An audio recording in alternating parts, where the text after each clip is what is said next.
ये कहानी एक ऐसे परिवार की है जो उम्र बढ़ने के साथ पूरी तरह से इनविजिबल यानी कि गायब हो जाते हैं। गायब होना उनके लिए वरदान है या अभिशाप, आपको इस कहानी से पता चलेगा। कहानी की शुरुआत में हमें बॉब नाम के एक आदमी को दिखाया जाता है जो लकड़ियों को एक्सपोर्ट करने का काम करता है। बॉब का उसकी पत्नी से डिवोर्स हो चुका है। बॉब की एक बेटी भी है जो उसकी एक्स वाइफ के साथ रहती है। बॉब की एक्स वाइफ उसे कॉल करती और बताती है कि तुम्हारी बेटी कई दिनों से स्कूल नहीं गई, न ही वो मुझे अपने बारे में कुछ बताती है। शायद वो परेशान है, तुम्हें उससे आकर मिलना चाहिए।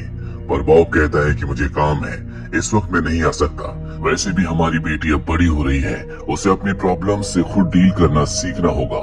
बॉब फोन कट कर देता है, लेकिन वो अपने परिवार के लिए बहुत परेशान है। 8 साल पहले दरअसल अचानक से धीरे धीरे उसका शरीर गायब होना शुरू हो गया और एक यही कारण होता है कि उसने अपनी पत्नी से डिवोर्स ले लिया था, क्योंकि वो नहीं चाहता था कि उसकी पत्नी या उसकी बेटी को उसके बारे में कुछ भी पता चले। वो अपने परिवार के लिए बहुत परेशान है, इसीलिए वो हमेशा नशा करता है ताकि वो कुछ वक्त के लिए अपनी परेशानियों को भूल सके। अगले दिन वो काम पर जाता है, लेकिन आज उसका काम पर बिल्कुल दिल नहीं लग रहा होता। वो अपनी बेटी से मिलना चाहता है, इसीलिए वो अपने बॉस से कहता है कि मुझे आज की छुट्टी चाहिए। दरअसल बॉब के पास उसके दोस्त की कार होती है जो उसे अपने आदमी से ड्रग सप्लाई करवाता है और वो उस कार को लेकर अपनी बेटी से मिलने के लिए निकल जाता है। पर इससे पहले कि वो अपनी बेटी तक पहुंचता, कार का एक्सीडेंट हो जाता है जिसमें बॉब को काफी चोट आती है। साथ ही कार पूरी तरह से डैमेज हो जाती है।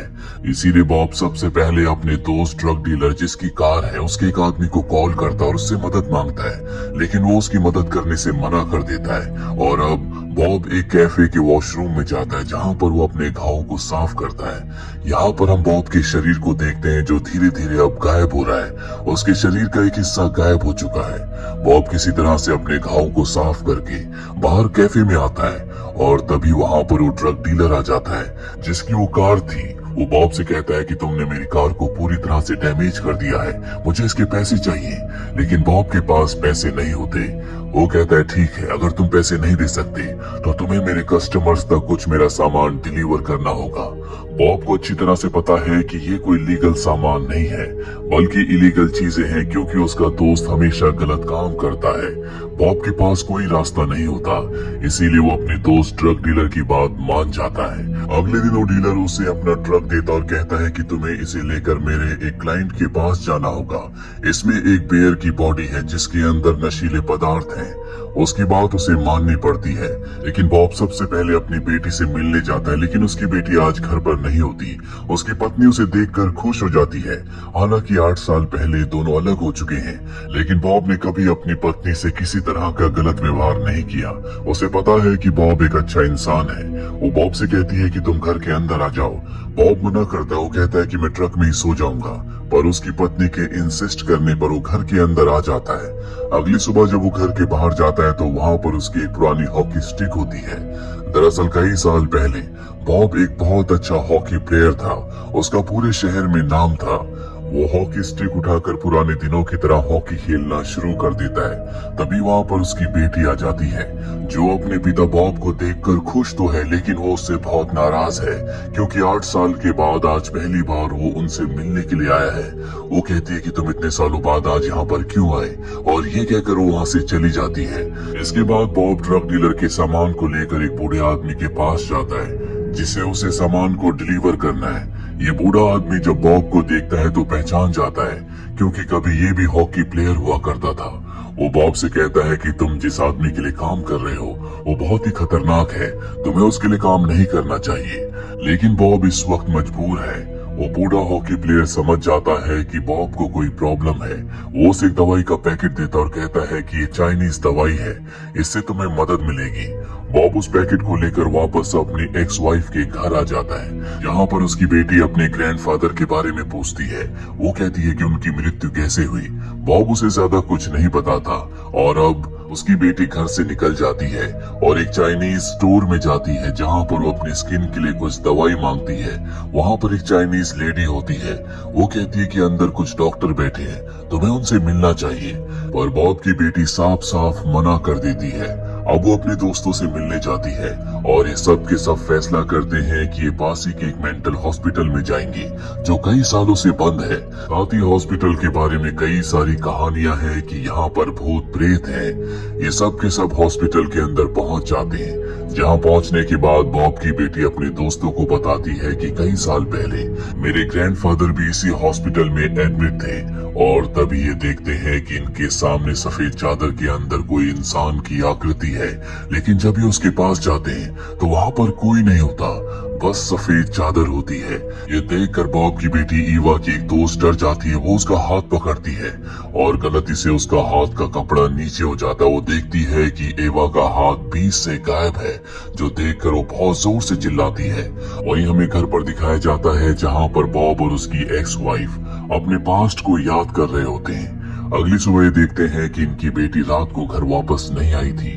बॉब अपनी बेटी के कमरे को चेक करता है जहां पर उसका मोबाइल उसे मिलता है, जिसमें चैट देखने के बाद उसे पता चलता है कि उसकी बेटी अपने दोस्तों के साथ पास ही के मेंटल हॉस्पिटल में जाने का प्लान कर रही थी। ये वही हॉस्पिटल है जहां पर कभी उसके पिता भी एडमिट थे। और अब बॉब अपनी बेटी की फ्रेंड के घर जाता है जहां पर उसके पिता बाहर आते हैं। वो पूछता है क्या मेरी बेटी यहाँ पर है। उसकी बेटी की फ्रेंड के पिता बताते हैं कि मेरी बेटी भी कल रात से घर वापस नहीं आई। बॉब भी सुनकर बहुत ज्यादा परेशान हो जाता है। इसके बाद वो अपनी बेटी के कुछ और फ्रेंड से मिलता है और अपनी बेटी के बारे में पूछता है। वो पूछता है कि एक दिन पहले तुम सब कहाँ गए थे, लेकिन वो बॉब को कुछ नहीं बताते। बॉब अपनी बेटी को लेकर बहुत परेशान होता है, इसीलिए वो अपनी बेटी के दोस्त को पकड़ लेता और कहता है कि मुझे बताओ क्या तुम उस मेंटल हॉस्पिटल में गए थे। वो कहता है कि हाँ, हम सब उस हॉस्पिटल में गए थे, लेकिन हम बहुत ज्यादा डर गए थे, इसीलिए हम सब के सब भागकर बाहर आ गए और तब से हमें ईवा का कुछ पता नहीं चला। बॉब समझ जाता है कि उसकी बेटी ईवा जानबूझकर उस मेंटल हॉस्पिटल में गई थी क्योंकि वो अपने ग्रैंडफादर की बीमारी के बारे में जानना चाहती थी। और अब बॉब अपनी एक्स वाइफ के साथ उस हॉस्पिटल के दूसरे हिस्से में जाता है जहां आज भी डॉक्टर्स और दूसरे लोग काम करते हैं। बॉब अंदर जाना चाहता है लेकिन सिक्योरिटी उसे रोक लेती है। बॉब सिक्योरिटी के ऊपर हमला कर देता है, लेकिन तभी उसे बहुत दर्द होता है जिससे वो जमीन पर गिर जाता है। और अब उसके सामने एक डॉक्टर आती है जिसने बॉब के पिता का इलाज किया था। वो बॉब को भी अच्छी तरह से जानती है। वो डॉक्टर बॉब की एक्स वाइफ से कहती है कि बॉब को इलाज की जरूरत है, इसीलिए तुम्हें घर जाना चाहिए। बॉब को अपने अतीत के दिन याद आते हैं जब उसके पिता का इसी हॉस्पिटल में इलाज हो रहा था। वो हमेशा बाहर बैठा रहता था क्योंकि उसके पिता नहीं चाहते थे कि बॉब को उनके बारे में कुछ भी पता चले। और अब बॉब को जबरदस्ती उसी कमरे में बंद कर दिया जाता है जहां पर कभी उसके पिता का इलाज हुआ करता था। हालांकि बॉब यहाँ पर नहीं रहना चाहता, लेकिन इस वक्त वो मजबूर है। रात को जब उसकी आंख खुलती है तो उसके कमरे का दरवाजा खुला हुआ होता है, साथ ही उसके सामने वो चाबी पड़ी होती है जिससे वो मेन गेट को खोल सकता है। बॉब को कुछ समझ नहीं आता कि ये सब किसने किया और अब वो यहाँ से निकल जाता है। तभी उसी ड्रग डीलर का कॉल आता है जिसने उसे बहुत सारे पैकेट्स अलग अलग जगह डिलीवर करने के लिए दिए हैं। वो कहता है कि अगर तुमने मेरा सामान वक्त पर नहीं पहुंचाया तो मैं तुम्हारी बेटी और पत्नी को मार दूंगा।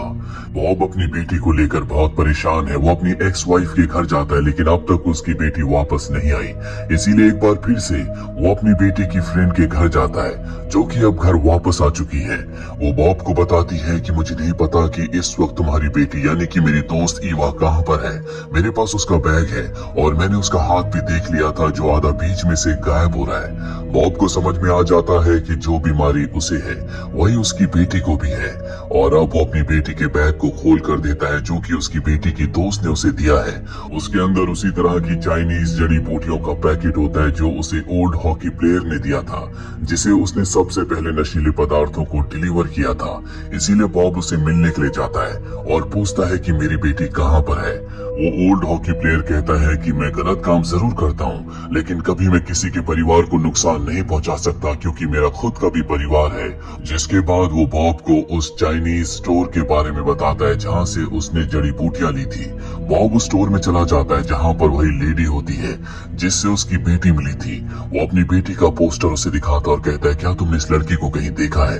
वो उसकी बेटी की फोटो को देखकर घबरा जाती है क्योंकि उसे सब कुछ पता है, लेकिन वो मना कर देती है। तभी बॉब उसके स्टोर के बाहर अपनी बेटी की साइकिल को देखता है और अब उसे पता चल चुका है कि उसकी बेटी यहीं आसपास है। वो अपनी हुडी और कैप को निकाल देता है। वो चाइनीज लेडी उसके सर को देखकर हैरान हो जाती है क्योंकि उसका आधा सर अब गायब हो चुका है। इसीलिए वो एक दरवाजे की तरफ इशारा करती है। उसे समझ में आ चुका है कि जो बीमारी उसकी बेटी को थी वही बॉब को भी है।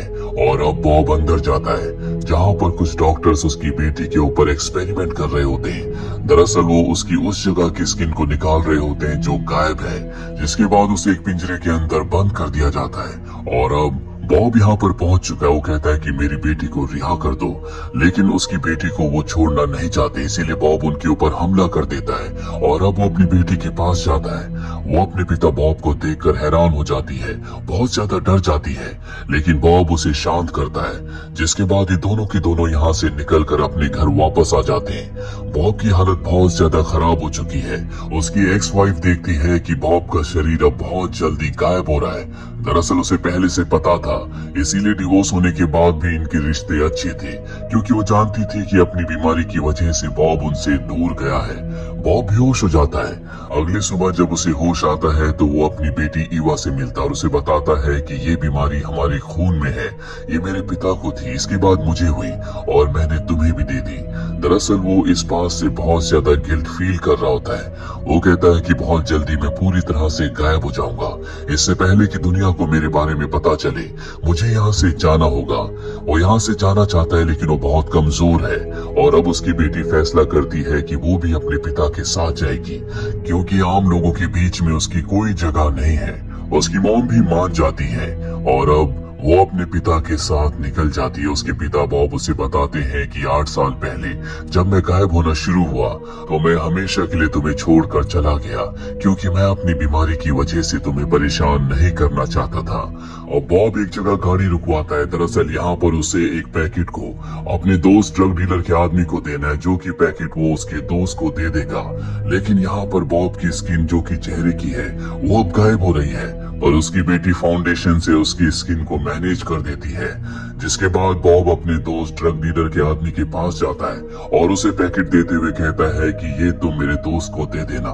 इसके बाद वो अपनी बेटी के साथ अपने घर पर आ जाता है। वो अपनी बेटी से कहता है कि इस टाउन के लोग बहुत शांत हैं, वो किसी की जिंदगी में कोई इंटरफेयर नहीं करते, इसीलिए हम यहाँ पर सुरक्षित हैं। लेकिन बॉब की हालत बहुत ज्यादा खराब है।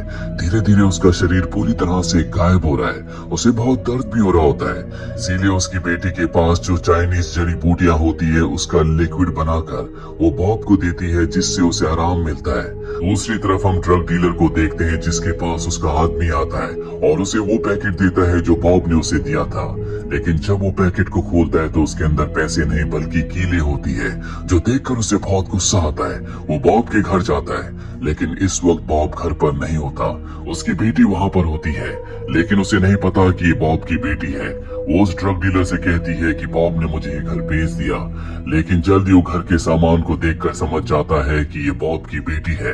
वो कहता है कि बॉब को कॉल करो वरना मैं तुम्हें मार दूंगा। पर इससे पहले कि वो ऐसा कुछ कर पाता, पीछे से कोई अदृश्य चीज आकर उसे खींचती है और जान से मार देती है। दरअसल ये बॉब है जो पूरी तरह से गायब हो चुका है, और अब बॉब अपनी बेटी के साथ मिलकर उसकी बॉडी को जंगल में फेंक देता है। बॉब की बेटी उसके साथ खुश है। बॉब बताता है कि मेरे पिता कभी नहीं चाहते थे कि मैं उनके साथ रहूं, इसीलिए उन्होंने हमेशा मुझसे दूर रखा। जब मुझे हॉस्पिटल में कैद किया गया तो रात को मेरे पिता ने दरवाजे को खोला और मेन गेट की चाबी को मेरे पास रख दिया। हालांकि वो मुझसे बात कर सकते थे, लेकिन वो नहीं चाहते कि मैं उनके साथ रहूं। आज तक मैं यही समझता था कि मेरे पिता जिंदा नहीं है, लेकिन अब भी वो जिंदा है जो हॉस्पिटल में है, और सबको यही लगता है कि हॉस्पिटल में कोई आत्मा है। उसकी बेटी एवा बताती है कि जब मैं पहली बार अपने दोस्तों के साथ हॉस्पिटल के दूसरे हिस्से में गई थी तो वहाँ पर हमने सफेद चादर के अंदर एक आकृति को देखा था। अब मुझे समझ में आ चुका है कि वो मेरे ग्रैंडफादर हैं, जो अब भी उस हॉस्पिटल में है। मैं उनसे मिलने दोबारा जाऊंगी। और इसी के साथ ही फिल्म ये कहानी यहीं पर खत्म हो जाती है। उम्मीद करते हैं कि ये कहानी आपको पसंद आई होगी।